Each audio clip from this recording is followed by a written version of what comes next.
Hello students, again welcome on my YouTube channel. आज आपका इस वीडियो में आज हम बात करेंगे मॉनेटरी इनकम और रियल इनकम क्या होता है। This is the last topic of your chapter national income. और उसके बाद हमने जो साइकिल बाकी रखी थी सर्कुलर फ्लो ऑफ मनी, वो वाला हम करेंगे यहाँ पे इस वीडियो में। और ये इस वीडियो के बाद प्लीज़ आप इसे ध्यान से सुनिए। इस वीडियो के बाद हम आपको 12th के जो चैप्टर्स हैं, 12th का जो सब्जेक्ट है ओसी और इकोनॉमिक्स, उसकी वीडियो प्रोवाइड कराना चालू कर देंगे। तो प्लीज़ लाइक कर दीजिए, सब्सक्राइब कर दीजिए, शेयर कर दीजिए, और आपकी जो भी क्वेरीज़ है उसको कमेंट में हमें बताइए ताकि हम उसको जल्द से जल्द सॉल्व कर सकें। क्या होता है मॉनेटरी इनकम? यहाँ पे दिया है कि जो नेशनल इनकम होता है ना, वो एक मनी का क्राइटेरिया होता है। मीन्स उसके अंदर हम क्या करते हैं, ओवरऑल मनी को काउंट करते हैं। बट मनी तो फिक्स रहती ही नहीं है ना, मनी में तो फ्लक्चुएशन होता है। मनी तो कभी कभार प्राइस, मतलब मनी मतलब प्राइस, ठीक है ना। तो प्राइस तो कभी कभार इंक्रीज़ हो जाती है, कभी कभार डिक्रीज़ हो जाती है। तो क्या हम नेशनल इनकम सही तरीके से गिन पाते हैं? और अगर मार्केट की प्राइस में इंक्रीज़ डिक्रीज़ होगा तो क्या प्रोडक्शन में इंक्रीज़ डिक्रीज़ नहीं होगा? प्रोडक्शन भी तो कम या ज़्यादा होगा। तो नेशनल इनकम कैसे गिना जाए फिर? तो नेशनल इनकम सही से तो पता चलेगा नहीं। बट हमें एक डायरेक्शन तो बताता है ना नेशनल इनकम की, हाँ हम सही डायरेक्शन में चल रहे हैं कि नहीं। बट इस यहाँ पे तो हमें वो डायरेक्शन भी नहीं मिल रहा है, क्योंकि प्राइस हमेशा फ्लक्चुएट करती है, और प्राइस फ्लक्चुएट करेगी तो प्रोडक्शन भी फ्लक्चुएट करेगा, ठीक है, इंक्रीज डिक्रीज होगा।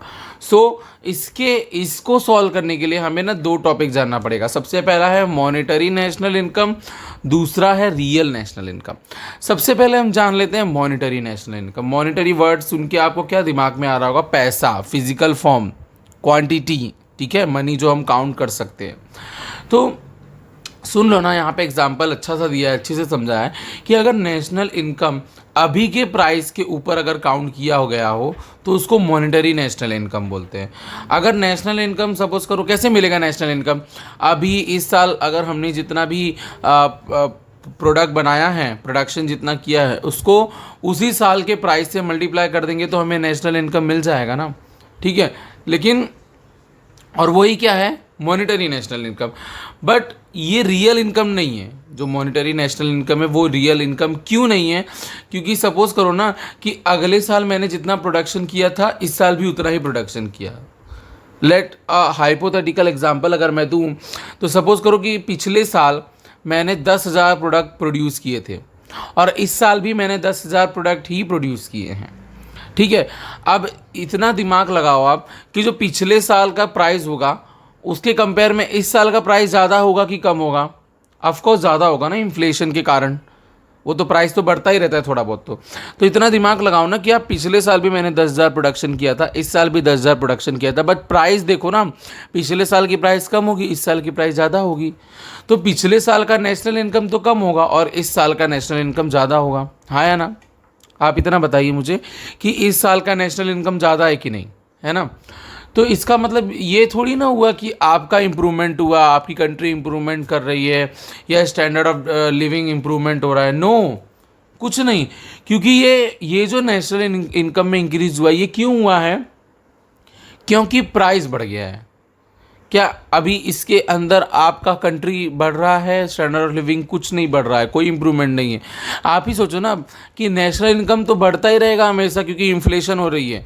पिछले साल के प्राइस से इस साल का प्राइस ज़्यादा होगा, और इस साल के प्राइस से मल्टीप्लाई करेंगे प्रोडक्शन को, तो नेशनल इनकम तो ज़्यादा निकलेगी। बट नेशनल इनकम मॉनेटरी ज़्यादा निकल रही है, रियल में वो ज़्यादा नहीं है। आप उसी पोजीशन पे हो अभी भी। फॉर एग्ज़ाम्पल, अगर मैं सूरत में हूँ, गुजरात की बात करूँ मैं, तो यहाँ पे अगर आप कोई काम कर रहे हो XYZ, तो आपको उसकी सैलरी मिल रही 10,000, और 10,000 में अच्छा खासा आपका गुजारा हो जा रहा है, और 3,000 समथिंग तुम हम सेव भी कर ले रहे हैं, ठीक है, 3,000 तक समथिंग। अब आप वही काम, सेम काम कर रहे हो मुंबई जैसी मेट्रो सिटी में। अब वहाँ पे अगर ये सेम काम कर रहे हो तो आपको वहाँ पे समथिंग 15-16 हज़ार रुपये दे रहा है, ठीक है। लेकिन आपका वहाँ पे भी सेविंग 3,000 रुपये हो पा रहा है। तो आप क्या मतलब आपका स्टैंडर्ड ऑफ लिविंग इम्प्रूव हो जाएगा? नो, आप वहीं के वहीं पे हो। क्योंकि आपको मुंबई में जो पैसा दिया जा रहा है ना, इतनी ज़्यादा सैलरी, क्यों? क्योंकि वहाँ पे एक्सपेंस भी बहुत ज़्यादा होता है। ठीक है, वहाँ पे खर्चे बहुत ज़्यादा होते हैं। और यहाँ पे क्यों सैलरी कम है, क्योंकि इन कंपेयर टू मुंबई सूरत में कम खर्चे होते हैं। तो आपका ये मत सोचो कि मेरी सैलरी बढ़ गई है, यहाँ पे मुझे 10,000 देते थे वहाँ पे 16,000। अरे बट आप ये तो देखो कि आप खर्च कितना कर रहे हो, आप बचा कितना रहे हो। समझ में आ रहा है बात मेरा? तो आपका कोई इम्प्रूवमेंट नहीं हुआ है, फिजिकली आपका मॉनेटरी इम्प्रूवमेंट हुआ है। जो यहाँ पे 10,000 मिलता था वहाँ पे 16 या 15,000 दे रहा है बस। बाकी आपका कोई इम्प्रूवमेंट नहीं हुआ है, ना आपका स्टैंडर्ड ऑफ लिविंग इम्प्रूव हुआ है, ना आपका कोई भी ग्रोथ हुआ है, डेवलपमेंट कुछ नहीं हुआ है। ओके, इसी को बोलते हैं मॉनेटरी नेशनल इनकम, जहाँ पे आपको दिख रहा है नंबर्स में कि बढ़ रहा है, बट एक्चुअली में कुछ नहीं हो रहा है। रियल नेशनल इनकम, नाम से ही पता चल जाता है रियल नेशनल इनकम क्या होता है। देखो अब रियल नेशनल इनकम में क्या करेंगे ना, अभी इस साल का मेरा जो भी प्रोडक्शन हुआ है पूरे साल में, मैं उसको मल्टीप्लाई करूंगा, एक फिक्स प्राइस ले लूँगा मैं, एक फिक्स प्राइस, कोई भी पुराने में जाऊंगा मैं, पुराने ईयर्स में, और उसमें से एक फिक्स और एक बेस प्राइस उठाऊंगा और उसी से मल्टीप्लाई करके मैं मेरा नेशनल इनकम निकालूंगा। ठीक है, उसको बोलेंगे रियल नेशनल इनकम।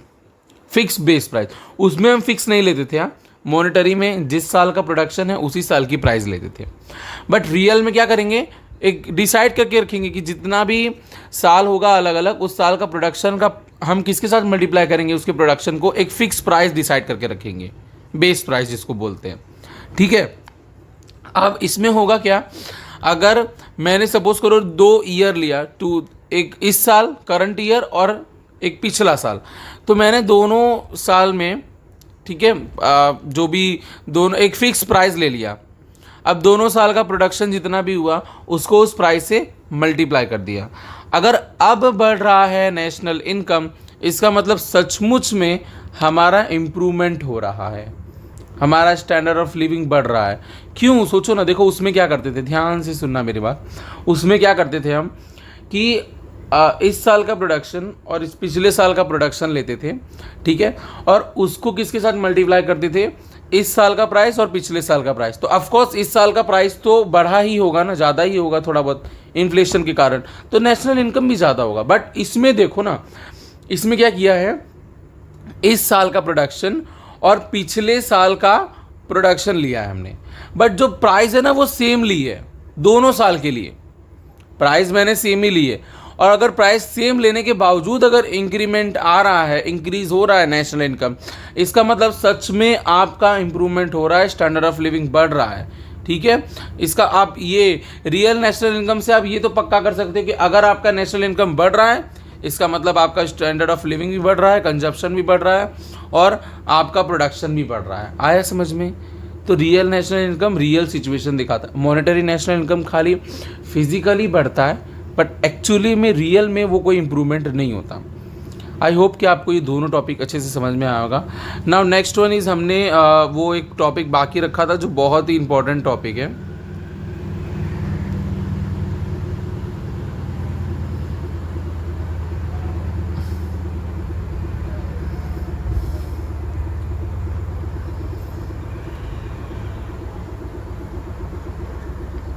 ओके, ये रहा वो topic, circular flow of national income in a close economy.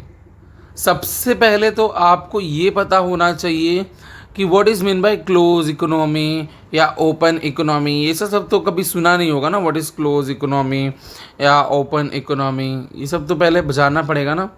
तो सबसे पहले हम यहाँ से जानेंगे कि circular flow of national income क्या होता है। ओके,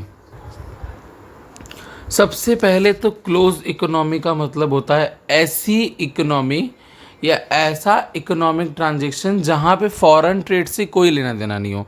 मीन्स अपना कंट्री है, अपने कंट्री में से ही इनकम आ रहा है, अपने कंट्री में से ही एक्सपेंस जा रहा है, सब कुछ अपने कंट्री में हो रहा है। मुझे ना इंपोर्ट से कोई लेना देना है, ना एक्सपोर्ट से कोई लेना देना, मतलब मुझे फॉरेन ट्रेड से कोई लेना देना ही नहीं है। खाली अपनी कंट्री के अंदर ही वो इकोनॉमी होता है, उसको क्लोज इकोनॉमी बोलते हैं। सोचो ना, आप कंट्री के अंदर है तो एक क्लोज हुआ ना इकोनॉमी पूरा। और ओपन इकोनॉमी क्या होगा फिर? तो ओपन इकोनॉमी इसी का ऑपोजिट होगा। मीन्स वहाँ पे हमें फॉरेन ट्रेड को भी कंसिडर करते हैं, हम इंपोर्ट्स को कंसिडर करते हैं, एक्सपोर्ट को कंसिडर करते हैं।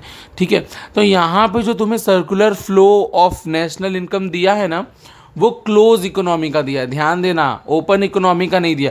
अगर ओपन इकोनॉमी का दिया होता तो फॉरेन ट्रेड की बात की होती, बट तुम खुद से देख सकते हो साइकिल के अंदर वहाँ पे कोई भी फॉरेन ट्रेड की बात नहीं कही है, वो क्लोज इकोनॉमी का circular flow of national income दिया गया है। ठीक है, तो आपको समझ में आया पहले क्लोज इकोनॉमी और ओपन इकोनॉमी क्या होती है।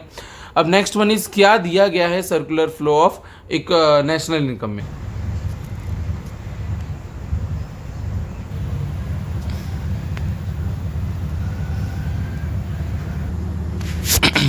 तो बच्चों ध्यान से देखो इस फिगर को। फर्स्ट ऑफ ऑल, अगर मेरा एक फैमिली है, सपोज करो एक फैमिली है, ठीक है, और उस फैमिली के एक बच्चे ने स्टार्ट किया बिजनेस, ठीक है, ध्यान देना, उस फैमिली के एक बच्चे ने स्टार्ट किया बिजनेस। अब अकाउंट्स क्या कहता है, बिजनेस और ओनर अलग होता है, ठीक है, ये चीज़ ध्यान में रखना। अब उस बंदे ने अगर बिजनेस स्टार्ट किया, एक फैमिली के एक ओनर ने एक बिजनेस स्टार्ट किया, तो वो अपनी फैमिली को क्या देगा, वो पहले अपने मम्मी पापा से या किसी से भी मांगेगा कि नहीं मुझे पहले एक वो रेंट पे दे दो, फ्लॉट दे दो, या फिर मुझे एक कोई बिल्डिंग बनवा के दे दो ताकि मैं उसके अंदर बिजनेस कर सकूँ, ऐसा वैसा। तो चलो उसकी फैमिली वाले ने उसके लिए एक बिल्डिंग बनवा के दे दी कि ले बेटा इसी के अंदर तू अपना बिजनेस कर।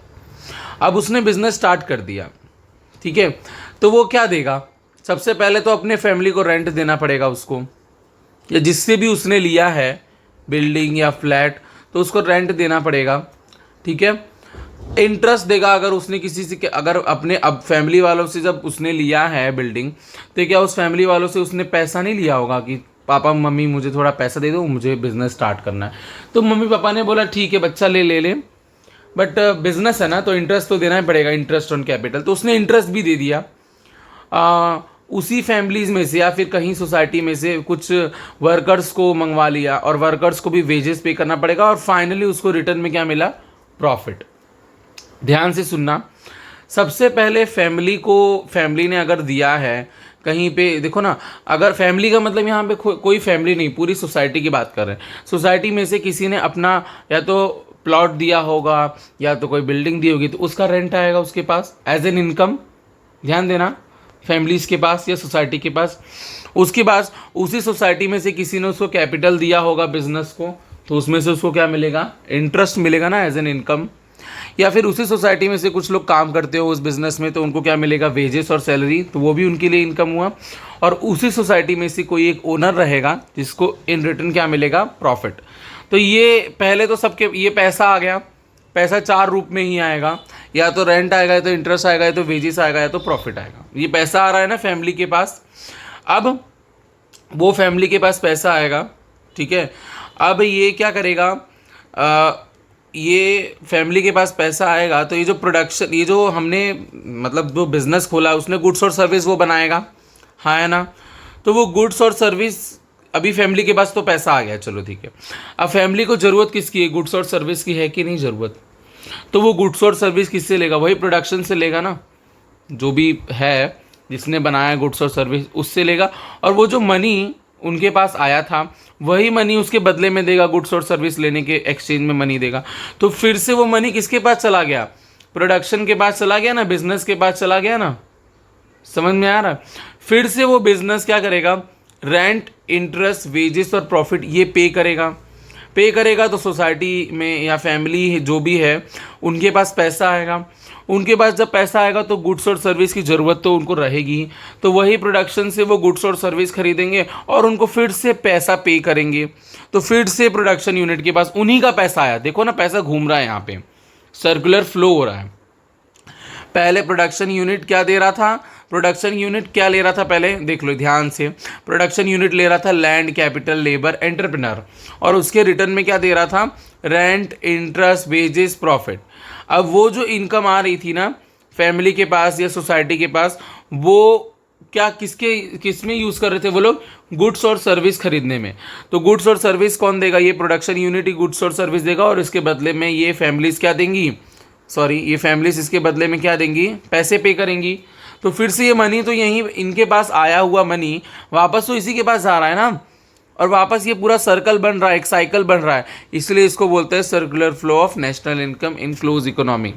आया समझ में, बहुत ही ईजी टॉपिक है, नॉर्मली आपको समझ में आ जाएगा। तो प्लीज़ स्टूडेंट्स लाइक कीजिए, सब्सक्राइब कीजिए, क्योंकि बिकॉज मैंने बहुत टाइम तक वीडियोस नहीं बनाई थी, मेरे पेपर्स चल रहे थे, एग्ज़ाम्स चल रहे थे मेरे। तो मैंने देखा अभी मैंने जो लास्ट वीडियो बनाई उसमें बहुत ही कम व्यूज़ आए हैं कंपेयर जितने पहले आते थे। पता ही नहीं, शायद बच्चों को अभी पढ़ने का मन नहीं कर रहा होगा, जो भी मुद्दा है। बट प्लीज़ अगर आपको अगर 12th में या फिर कोई भी आगे ध्यान देना हो तो प्लीज़ अभी से पढ़ाई कीजिए, और जैसा आप मेरा सपोर्ट कर रहे थे ना पहले, उसी की तरह प्लीज़ सपोर्ट कीजिए। प्लीज़ मुझे आपके सपोर्ट की बहुत ज़्यादा ज़रूरत है। प्लीज़ लाइक कीजिए, सब्सक्राइब कीजिए, कमेंट कीजिए और शेयर, और चैनल को फटाफट और शेयर कीजिए लोगों को, ताकि इसके नेक्स्ट वीडियो जो आएगा वो 12th स्टैंडर्ड का होगा। पहला जो भी चैप्टर होगा या इको का ही पहला चैप्टर होगा 12th स्टैंडर्ड का, जीएससीबी बोर्ड का होगा। तो प्लीज़ ये दूसरों को ये चैनल रिफ़र कीजिए, ताकि वो जो भी बच्चा ऐसा हो जो मतलब इतना अफोर्ड नहीं कर सकता वो स्कूल जाना, ट्यूशन जाना, या फिर वो स्कूल भी नहीं जा रहा हो, एक्सटर्नल कर रहा हो, तो प्लीज़ उसको सपोर्ट मिले है। क्योंकि इतना सो आप देखो, अगर आप बिल्कुल अफोर्ड नहीं कर पा रहे हो, फीसिस नहीं दे पा रहे हो ट्यूशन की, स्कूल की, तो आप इतना तो कर सकते हो ना कि मतलब नेट तो आप चला ही रहे हो, क्योंकि बहुत ही लोग, नेट तो मतलब एक नॉर्मल सी चीज़ होती है। तो प्लीज़ आप इससे सीख सकते हो, आप दूसरों की मदद कर सकते हो। तो प्लीज़ प्लीज़ प्लीज़ लाइक कीजिए, सब्सक्राइब कीजिए, शेयर कीजिए और फटाफट से कमेंट कीजिए। और आप कितने एक्साइटेड हैं ना 12th के लिए, वो मुझे कमेंट करके बताइए। आप मेरे जितने भी स्टूडेंट हैं जो मुझे सपोर्ट करते हैं। ओके, थैंक यू बच्चा।